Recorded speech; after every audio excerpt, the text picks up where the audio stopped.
അതിൻ്റെ പശ്ചാത്തലത്തിൽ നമ്മൾ ഈ വിഷയത്തെ നമ്മൾ സമീപിക്കുമ്പോൾ വിജയൻ ഇന്ന് പരമ ദുർബലനും ഒരു കീറക്കടലാസുമാണ് എന്ന് നമ്മൾ കാണണം. പാർട്ടിക്ക് പിടിച്ചു നിൽക്കണമെങ്കിൽ വിജയനെ ഡംപ് ചെയ്യാതെ, വിജയനെ ഒരു ചവറ്റുകൊട്ടയിൽ ഈ കാലെ തൂക്കി ഒരു ഏറെറിയാതെ, മനസ്സിലായില്ല, വിജയനെ ഈ കാലെ തൂക്കി തറയിലടിക്കാതെ ഈ തെറ്റ് ചെയ്തവർ തന്നെ വന്നിരുന്ന് തെറ്റ് തിരുത്തും എന്ന് പറയുക. മനസ്സിലായില്ലേ? അതായത് വിജയനും ഗോവിന്ദനുമാണ് ഈ തെറ്റ് മുഴുവൻ ചെയ്തത്. ആ വിജയനും ഗോവിന്ദനും വന്നിട്ട് പറയാണ് തെറ്റ് തിരുത്തുന്നത്. നമസ്കാരം. മാസപ്പടി കേസ് ഉയർന്നു വന്നതിന് ശേഷം പിണറായി വിജയനെയും മകളെയും ന്യായീകരിക്കുന്ന ഒരു നിലപാടാണ് സി പി എം നേതാക്കളും എപ്പോഴും സ്വീകരിച്ചിട്ടുള്ളത്.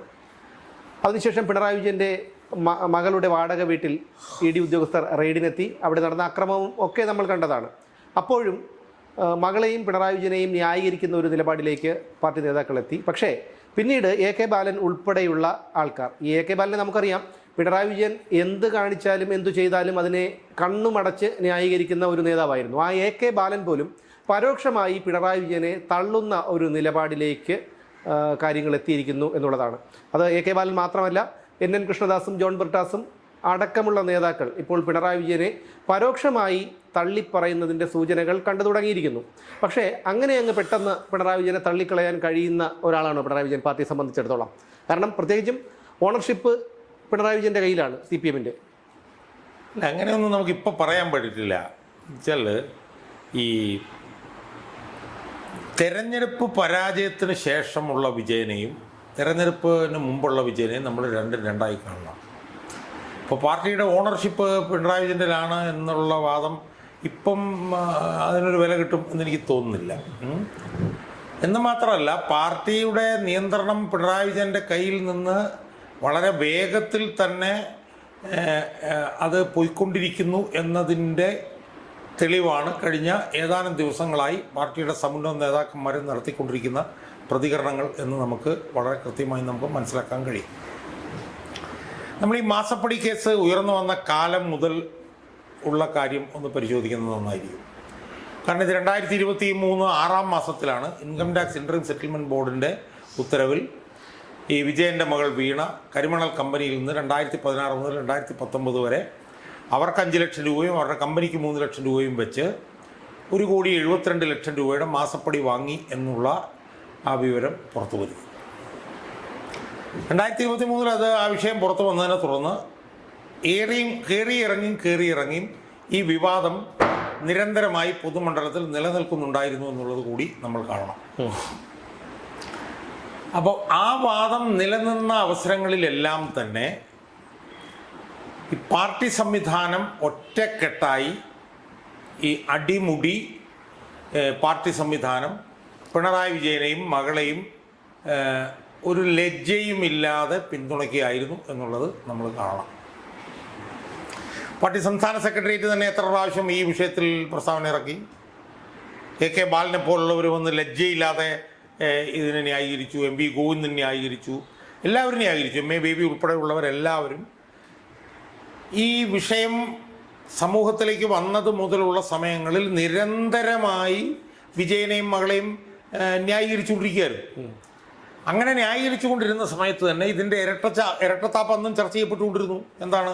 2020 കോടിയേരി ബാലകൃഷ്ണൻ്റെ മകനുമായി ബന്ധപ്പെട്ടുകൊണ്ട് സമാനമായ ഒരു ED അന്വേഷണം വന്നപ്പോൾ കോടിയേരി ബാലകൃഷ്ണൻ്റെ കുടുംബം സ്വന്തമായി അത് നോക്കിക്കൊള്ളുമെന്നും അത് ഈ ED വരുന്നുണ്ടെങ്കിൽ EDയുടെ കയ്യിൽ എന്തെങ്കിലും തെളിവുണ്ടായിരിക്കുമെന്നല്ലോ എന്നൊക്കെ പറഞ്ഞ പിണറായി വിജയൻ്റെ മകളുമായും വിജയനുമായും ബന്ധപ്പെട്ട് മാസപ്പടി കേസ് വന്നപ്പോൾ അടിമുടി വിജയനെ ന്യായീകരിക്കുന്ന ഒരു സമീപനമാണ് നമ്മൾ കണ്ടുകൊണ്ടിരുന്നത്. അതായത് GST അടച്ചിട്ടാണ് എന്നുള്ളത്, അതുപോലെ തന്നെ ഇതെന്തോ ആനുവൽ മെയിൻ്റനൻസ് കോൺട്രാക്റ്റുമായി ബന്ധപ്പെട്ടിട്ടായിരുന്നു എന്നുള്ളത്, 2 കമ്പനികൾ തമ്മിൽ അങ്ങോട്ടും ഇങ്ങോട്ടും ഇടപെടൽ നടത്തുന്നതിന് എന്താണ് കുഴപ്പം എന്നുള്ളത്, വിജയൻ്റെ മകളായതുകൊണ്ട് അവർക്കൊരു ബിസിനസ് നടത്തിക്കൂടെ എന്നുള്ള ചോദ്യം, അതിലൊക്കെ ഉപരിയായി ഇത് വിജയനാണ് അല്ലെങ്കിൽ വിജയനെ കേന്ദ്രീകരിച്ചുകൊണ്ട് കേന്ദ്ര ഏജൻസികൾ നടത്തിക്കൊണ്ടിരിക്കുന്ന ഒരു കടന്നാക്രമണത്തിൻ്റെ ഭാഗമാണ് ഇത് എന്നായിരുന്നു വിജയൻ്റെ പ്രഭൃതികളുടെ കഴിഞ്ഞ 2-3 വർഷക്കാലത്തെ നിലപാട്. എന്നാൽ ഇപ്പം ഉണ്ടായിട്ടുള്ള മാറ്റം എന്ന് പറഞ്ഞാൽ എന്താ? 2-3 കാരണങ്ങൾ അതിനകത്തുണ്ട്. ഒന്ന്, തെരഞ്ഞെടുപ്പ് റിസൾട്ട് വന്നു. വിജയൻ്റെ നേതൃത്വത്തിൽ നടന്ന തെരഞ്ഞെടുപ്പിൽ അതിദയനീയമായിട്ടുള്ള ഒരു പരാജയമുണ്ടായി. പരാജയത്തിൻ്റെ പ്രധാനപ്പെട്ട കാരണക്കാരൻ വിജയൻ മാത്രമാണ് എന്നത് ഒരു 10-15% ചിലപ്പം ഗോവിന്ദനെ പറയാം. പക്ഷേ വിജയൻ മാത്രമാണ് എന്നുള്ളത് വന്നു. അതിദയനീയമായി വിജയൻ പരാജയപ്പെട്ടതിനെ തുടർന്ന് വിജയനെതിരെ അത്യസാധാരണമായ രീതിയിൽ ഒരു ബെല്ലും ബ്രേക്കും ഇല്ലാതെ എല്ലാ ജില്ലാ കമ്മിറ്റികളിലും അതിരൂക്ഷമായിട്ടുള്ള പ്രതികരണങ്ങളുണ്ടായി.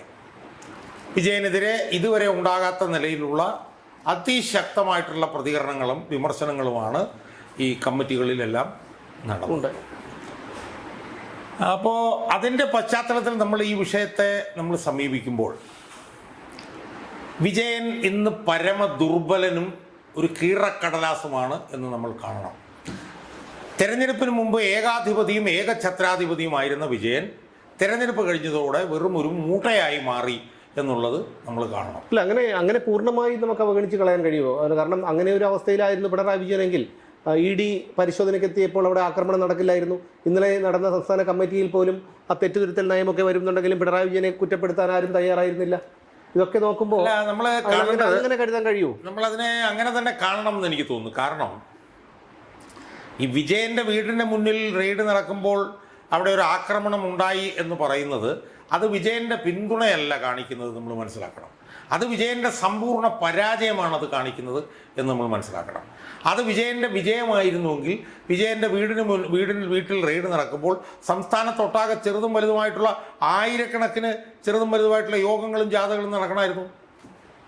അതൊന്നും നടന്നില്ല എന്ന് മാത്രമല്ല, വിജയൻ്റെ തറവാട്ടുമുക്കായിട്ടുള്ള പാണ്ഡ്യാലമുക്കിൽ റെയ്ഡ് നടന്നപ്പോൾ പോലും അവിടെ ഒരു 350, 250 ആളെ അവിടെ വന്നുള്ളൂ. കണ്ണൂരിൽ പോലും ഇതുമായി ബന്ധപ്പെട്ടൊരു പ്രതിഷേധ പ്രകടനം മമ്പറം എന്ന് പറഞ്ഞ സ്ഥലത്ത് നടന്നത് ഈ റെയ്ഡ് നടന്ന ഏതാനും ദിവസങ്ങൾക്ക് ശേഷമാണ്. മനസ്സിലായില്ലേ? അപ്പോൾ യഥാർത്ഥത്തിൽ വിജയൻ്റെ കയ്യിൽ ഈ പാർട്ടിയുടെ ഓണർഷിപ്പ് ഉണ്ടായിരുന്നുവെങ്കിൽ വിജയൻ്റെ പാണ്ഡ്യാലമുക്കുള്ള, ഇപ്പം തിരുവനന്തപുരത്ത് നടന്നാൽ പോലും വിജയൻ്റെ പാണ്ഡ്യാലമുക്കുള്ള വീട്ടിൽ ഒരിക്കലും റെയ്ഡ് നടക്കില്ലായിരുന്നു. വിജയൻ്റെ കയ്യിലായിരുന്നു ഇതിൻ്റെ ഉടമാവകാശമെങ്കിൽ ആയിരക്കണക്കിന് ആളുകൾ വന്ന് ആ റെയ്ഡ് തടയുമായിരുന്നു. അന്നേ ദിവസം കണ്ണൂരിൽ എല്ലാ സ്ഥലങ്ങളിലും പ്രകടനങ്ങളും ബന്ധം കൊളുത്തി പ്രകടനവും സംഘർഷവും ഒക്കെ ആയിട്ട് വളരെ സംഘർഷഭരിതമാകേണ്ടതായിരുന്നു. കണ്ണൂരിൽ ഒന്നും നടന്നില്ല. മറ്റ് ജില്ലകളിലും ഒന്നും നടന്നില്ല. ഇവിടെ എന്താണ് സംഭവിച്ചത്? തിരുവനന്തപുരത്ത് പാർട്ടി നേതാക്കന്മാർ വലിയ ഭഗീരഥ പ്രയത്നം നടത്തിയതിനെ തുടർന്ന് ഒരു 250 ആളുകൾ അവിടെ വന്നു. അതിൽ തന്നെ ഏതാണ്ടൊരു 50% ഗുണ്ടകളായിരുന്നു. അവിടെ വലിയ തോതിലുള്ള ആക്രമണം നടത്തി ഈ വിജയനെയും സംഘത്തിനെയും വലിയ തോതിൽ പ്രതിരോധത്തിലാക്കുകയും ചെയ്തു. അപ്പോൾ ഇതിൽ നമുക്ക് മനസ്സിലാക്കാൻ കഴിയുന്നത് വെച്ചാൽ വിജയൻ്റെ പിടി വലിയ രീതിയിൽ അയഞ്ഞുകൊണ്ടിരിക്കുകയാണ്. വിജയനും പ്രഭൃതികളുമൊക്കെ സംസ്ഥാന കമ്മിറ്റിയിലൊക്കെ പിടിച്ചു നിൽക്കാൻ ശ്രമിക്കുന്നുണ്ടെങ്കിൽ പോലും അവിടെ പോലും വിജയൻ്റെ പിടി അയഞ്ഞുകൊണ്ടിരിക്കുകയാണ്. കാരണം കേരളത്തിലെ ലക്ഷോപലക്ഷം വരുന്ന പാർട്ടി അണികൾ അവർ വിജയനെ പൂർണ്ണമായും റദ്ദാക്കി കഴിഞ്ഞു. അവരിനി പൂർണ്ണമായും വിജയനെ നേതാവായി അംഗീകരിക്കുന്ന ഘട്ടം കടന്നുപോയി കഴിഞ്ഞിരിക്കുന്നു. അവരെ സംബന്ധിച്ചിടത്തോളം വിജയൻ എന്ന് പറഞ്ഞൊരു നേതാവ് CPM-ൽ ഇനിയില്ല. ആ നിലയിലുള്ള ചർച്ച പാർട്ടി അണികൾ നടത്തി കഴിഞ്ഞിരിക്കുന്നു.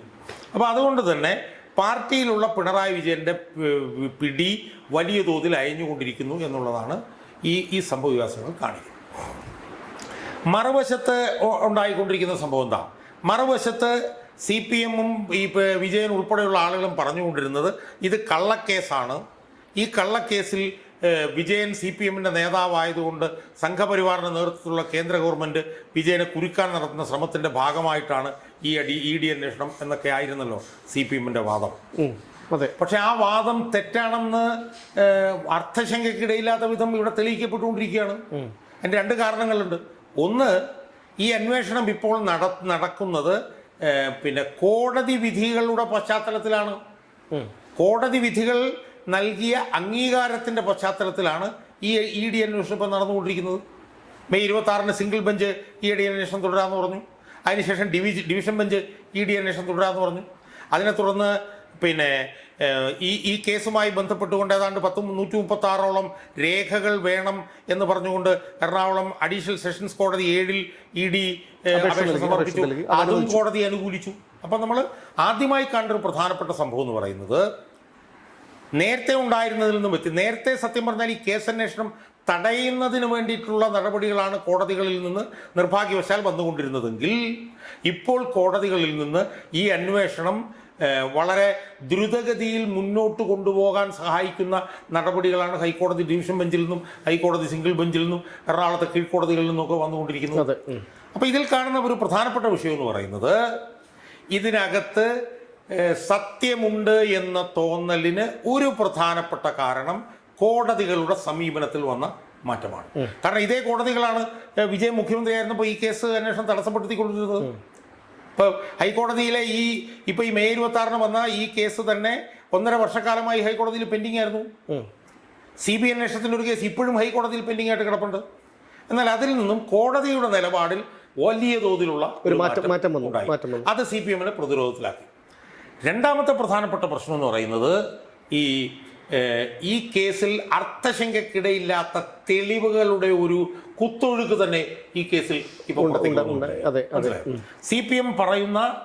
CPM മുന്നോട്ട് കൊണ്ടുവന്ന വാദങ്ങളുടെ മുഴുവൻ അടിത്തറ ഇളക്കുന്ന നിലയിലുള്ള ശക്തമായിട്ടുള്ള തെളിവുകൾ ഇതുമായി ബന്ധപ്പെട്ട് ഇപ്പോൾ പുറത്തു വരികയാണ്. മനസ്സിലായി? ഇപ്പം SFIO അന്വേഷണത്തിലൊക്കെ ഉള്ള തെളിവുകളൊന്നും ഒരു കാരണവശാലും നമുക്ക് നിഷേധിക്കാൻ കഴിയില്ല. മനസ്സിലായില്ലേ? CMRL-മായി ബന്ധപ്പെട്ടുകൊണ്ട് SFIO അന്വേഷണത്തിൽ ഒരു 5-6 പേജിൽ ഒരു കാരണവശാൽ എതിർക്കാൻ കഴിയാത്ത സംസാരിക്കുന്ന തെളിവുകളുണ്ട്. SFIO അന്വേഷണ റിപ്പോർട്ടിൽ വീണ എന്ന് പറഞ്ഞ ഈ സ്ത്രീയുടെ മൊഴിയുണ്ട്. ആ മൊഴിയിലൊക്കെ തന്നെ ഇവർ കുറ്റങ്ങൾ പൂർണ്ണമായി സമ്മതിച്ചിരിക്കുകയാണ്. മനസ്സിലായി? അപ്പം യഥാർത്ഥത്തിൽ ഈ കേസ് ഇപ്പോൾ രണ്ടാമത് അന്വേഷണത്തിലേക്ക് പോയ സമയത്ത് വന്ന 2 സുപ്രധാന സംഭവങ്ങൾ CPM-നെ വലിയ തോതിൽ പ്രതിരോധത്തിലാക്കിയിട്ടുണ്ട്. അതൊന്ന് കോടതിയുടെ സമീപനവും 2 അർത്ഥശങ്കയ്ക്കിടയില്ലാത്ത വിധത്തിലുള്ള തെളിവുകളും. ഇത് രണ്ടും വന്നതിനെ തുടർന്ന് ഈ കേസിൽ ഇനി പിടിച്ചു നിൽക്കാൻ ബുദ്ധിമുട്ടായിരിക്കും എന്നുള്ള ബോധ്യം CPM-ന്റെ നേതൃത്വത്തിന് ഉണ്ടായിട്ടുണ്ട്. 2, ഇതിനൊക്കെ ഉപരിയായി വിജയനെതിരായി വലിയ തോതിലുള്ള വിമർശനങ്ങൾ പാർട്ടി അണികളുടെ ഇടയിൽ നിന്ന് വരുന്നുണ്ട്. അല്ല പ്രത്യേകിച്ചും ആക്രമണവുമായി ബന്ധപ്പെട്ട് 26 പേർ ജയിലിലായ സംഭവത്തോടു കൂടി അണികളൊക്കെ സമൂഹ മാധ്യമങ്ങളിൽ പോലും ന്യായീകരിക്കുന്നില്ല എന്നുള്ളതാണ്. പക്ഷെ അങ്ങനെ വരുമ്പോഴും ഇനി പിണറായി വിജയന്റെ ഭാവി എന്നുള്ളത് വലിയൊരു ചോദ്യചിഹ്നമായി നമ്മുടെ പിണറായി വിജയനെ സംബന്ധിച്ചിടത്തോളം ഈ പാർട്ടിക്ക് എനിക്ക് തോന്നുന്നു പിടിച്ചു നിൽക്കാൻ കഴിയണമെങ്കിൽ, പിടിച്ചു നിൽക്കാൻ കഴിയുമെന്ന് വെച്ചാൽ എനിക്കറിയില്ല, പിടിച്ചു നിൽക്കണമെങ്കിൽ വിജയനെ ഡംപ് ചെയ്യാതെ, വിജയനെ ഒരു ചവറ്റുകൊട്ടയിൽ ഈ കാലെ തൂക്കി ഒരു ഏറെറിയാതെ, മനസ്സിലായില്ലേ, വിജയനെ ഈ കാലെ തൂക്കി തറയിലടിക്കാതെ ഹരിത കർമ്മസേനക്കാരെ പറഞ്ഞ് അവർ വിളിച്ചോണ്ടിരിക്കുള്ളൂ. ഇനി ഈ പാണ്ഡ്യാലമുക്ക് സ്വദേശിയെ താങ്ങിക്കൊണ്ട് നടന്നു കഴിഞ്ഞാൽ ഈ പാണ്ഡ്യാലമുക്കുകാരൻ അയാളോടൊപ്പം ഈ പാർട്ടിയെയും വലിച്ച് ചരിത്രത്തിന്റെ താളുകളിലേക്ക് വലിച്ചെറിയും എന്നുള്ളത് ഉറപ്പാണ്. ഇതിനകത്തുള്ള പ്രധാനപ്പെട്ട പ്രശ്നം എന്ന് പറയുന്നത് ഇയാൾ കാരണമാണ് ഇവിടെ തോറ്റതെന്നുള്ളത് ആരോടും തർക്കമില്ലാത്തൊരു കാര്യമാണ്. അങ്ങനെ ഇയാൾ കാരണമാണ് തോറ്റത് എന്നിട്ട് പോലും ഇയാളെ എടുത്ത് പ്രതിപക്ഷ സ്ഥാനത്തേക്ക് നേതൃത്വം വയ്ക്കുകയാണ്. അതുകൊണ്ട് പാർട്ടി അണികൾ ഒരു കാരണവശാലും ഇയാളെ കൊണ്ടുനടക്കാൻ അവർ അനുവദിക്കില്ല. ഇനി അയാളെ ഇപ്പോൾ പാർട്ടി പ്ലീനം വിളിക്കണമെന്നൊക്കെയാണ് പറയുന്നത്. ആ പ്ലീനത്തിലൊക്കെ തന്നെ അതിഭീകരമായിട്ടുള്ള വിമർശനം ഇയാൾക്ക് വിമർശനം ഉണ്ടാവും. വിമർശനം ഇന്നലെ സംസ്ഥാന കമ്മിറ്റിയിലുണ്ടായി, ജില്ലാ കമ്മിറ്റികളിലുണ്ടായി, കീഴ്ഘടകങ്ങളിലുണ്ടായി. പക്ഷെ ആ വിമർശനങ്ങളെ ഒന്നും ഉൾക്കൊള്ളാനോ തെറ്റുകൾ തിരുത്താനോ ഒന്നും മാറി നിൽക്കാൻ പോലുമുള്ള ഒരു ധാർമ്മികതയോ കാണിക്കാത്തിടത്തോളം പ്ലീനമല്ല, ഇനി അപ്പുറത്തുള്ള ഒരു കാര്യം വന്നാൽ പോലും അതുകൊണ്ട് കാര്യമുണ്ടോ? ഇതിനകത്തുള്ളൊരു പ്രശ്നം ഈ തെറ്റ് ചെയ്തവർ തന്നെ വന്നിരുന്ന് തെറ്റ് തിരുത്തും എന്ന് പറയുക. മനസ്സിലായില്ലേ? അതായത് വിജയനും ഗോവിന്ദനുമാണ് ഈ തെറ്റ് മുഴുവൻ ചെയ്തത്. ആ വിജയനും ഗോവിന്ദനും വന്നിട്ട് പറയാണ് തെറ്റ് തിരുത്തുന്നത്. ഇത് നമ്മൾ കാണുമ്പോൾ ഉണ്ടല്ലോ, നമ്മൾ ഈ പാർട്ടിയുടെ ചരിത്രം പരിശോധിക്കണം.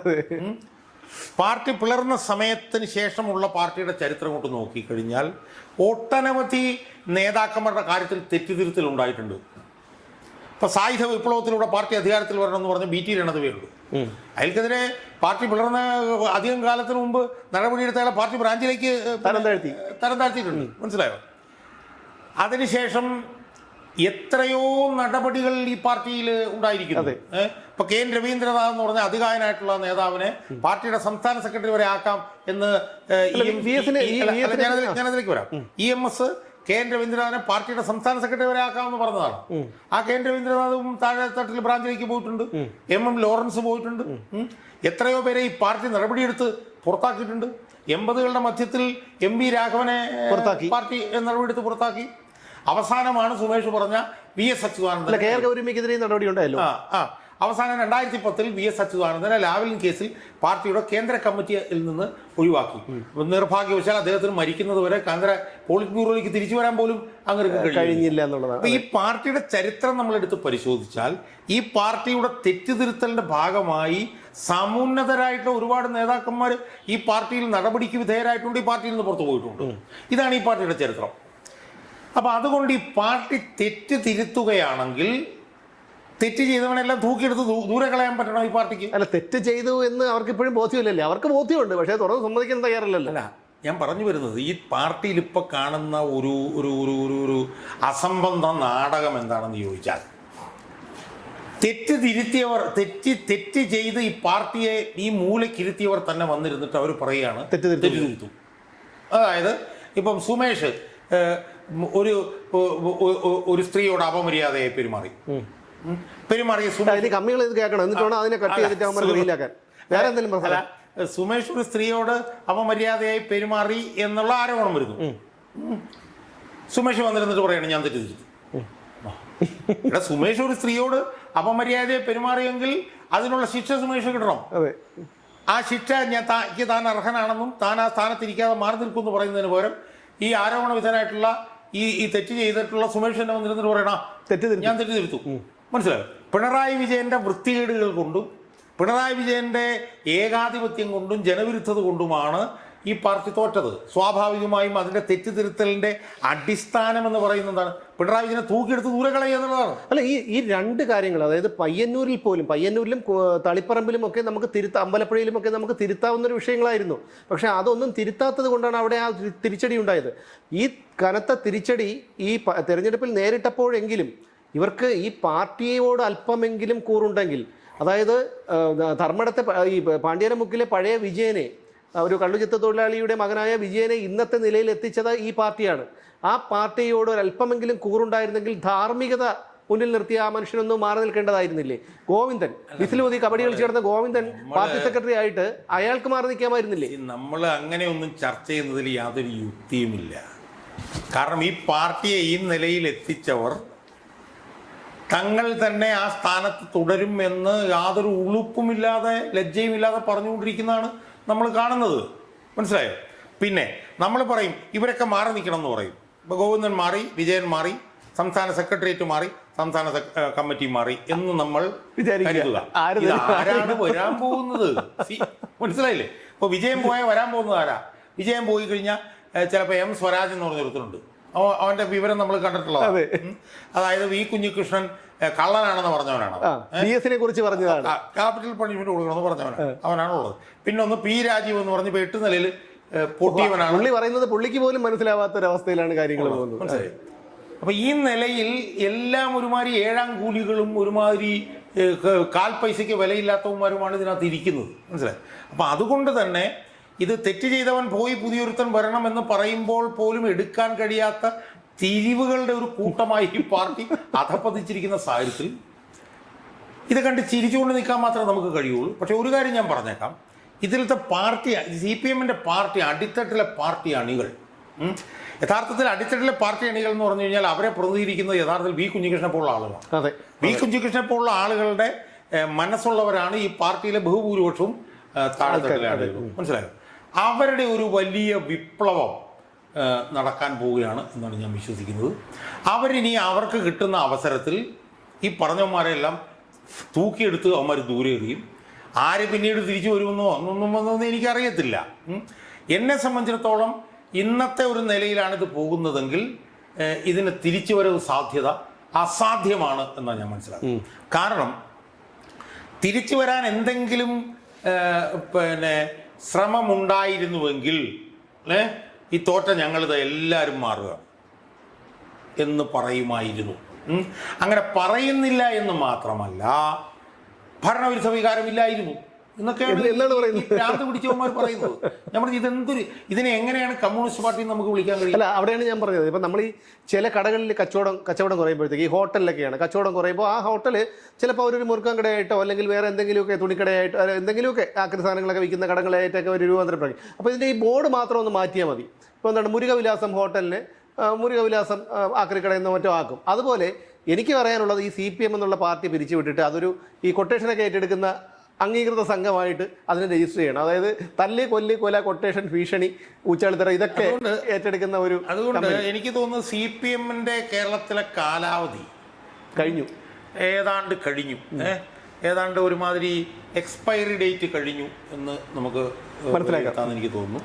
ഇത് ബംഗാളിനും ത്രിപുരയ്ക്കും ശേഷം ഞാൻ കഴിഞ്ഞ ദിവസം പറഞ്ഞ പോലെ ഇതേതാണ്ട് ഒരു പോക്ക് പോകാനുള്ള ഒരു തയ്യാറെടുപ്പിലാണ്. ഞാൻ പണ്ട് മുതലേ പറയുന്ന പോലെ ഇതൊരു അവസാന റീല് ഓടിക്കൊണ്ടിരിക്കുകയാണ് എന്ന് മാത്രമേ ഈ അവസരത്തിൽ ഇനിയിപ്പോൾ ശുഭം എന്ന് എഴുതി കാണിച്ചാൽ മാത്രം മതി. അപ്പോൾ എന്തായാലും കാര്യങ്ങളുടെ പോക്കൊക്കെ ആ രീതിയിലാണ്. ഇപ്പോൾ ഷാജൻ സാർ പറഞ്ഞപ്പോഴാണ് എനിക്കൊരു കാര്യം ഓർമ്മ വന്നത്. എന്തായാലും നമ്മൾ പറയുന്നു ഗോവിന്ദനും വിജയനും ഒക്കെ മാറണമെന്ന്. ഇനി മാറിയാൽ അവിടെ ആരാണ് വരുന്നത്? ഉള്ളത് A. റഹീം, ചിന്താ ജെറോം, വസീഫ്, ആഷോ, ശിവപ്രസാദ്, ഇങ്ങനെയുള്ള ടീമുകളാണല്ലോ ഉള്ളത്. ഇവരൊക്കെ വരുന്നതിനേക്കാൾ ഭേദം ഇവർ തന്നെ അവിടെ ഇരിക്കുന്നതാണ്. കാരണം ഇതൊന്നും നശിച്ച് കിട്ടുമല്ലോ. കാരണം എത്രയോ തൊഴിലിടങ്ങൾ കൊടികുത്തി പൂട്ടിച്ചതാണ്, എത്രയോ രാഷ്ട്രീയ കൊലപാതകങ്ങൾ നടത്തിയതാണ്, കോടിക്കണക്കിന് രൂപ അഴിമതി നടത്തിയതാണ്, ഈ നാടിൻ്റെ വികസനത്തിന് തടസ്സമായി എന്നും നിന്നവരാണ്, എത്രയോ പേരെ കുടിയൊഴിപ്പിച്ചവരാണ്. അപ്പോൾ അതുകൊണ്ട് തന്നെ ഇനി കമ്മ്യൂണിസത്തിലൂടെ പ്രസക്തിയില്ല. അവിടെ പശ്ചിമ ബംഗാളിൽ 33 വർഷം ബുദ്ധദേവ് ഭട്ടാചാര്യയും ജ്യോതി ബസുവും തലകുത്തി നിന്നിട്ടാണ് പശ്ചിമ ബംഗാളിൽ കമ്മ്യൂണിസത്തെ തൂത്തെറിഞ്ഞതെങ്കിൽ പിണറായി വിജയന് കേരളത്തിൽ ഒരു 10 കൊല്ലം തികച്ചു വേണ്ടി വന്നില്ല. 10 കൊല്ലത്തോടു കൂടി പൂർണ്ണതയിലേക്ക് CPM-നെ എത്തിച്ചു എന്നുള്ളതാണ്. എന്തായാലും CPM-ന്റെ പതനം, അത് താങ്കൾ പറഞ്ഞതുപോലെ CPM-ന്റെ പതനം പൂർത്തിയായി കഴിഞ്ഞിരിക്കുന്നു. വീണ്ടും കാണാം.